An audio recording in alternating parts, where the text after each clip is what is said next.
Kenyan man returns home 47 years after he was sent to buy rice at a local shop.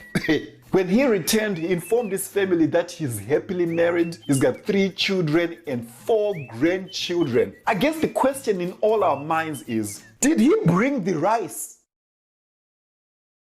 So what happened? Why did he come back home 47 years after he was sent to buy rice?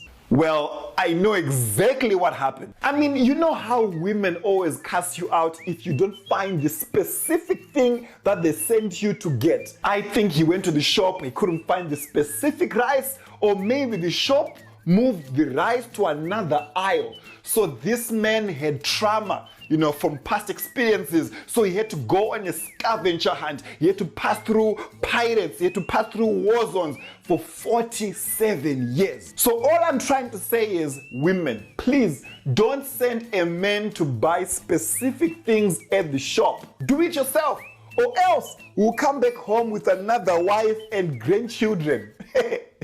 Don't say I didn't warn you, okay? I warned you. Oh my God.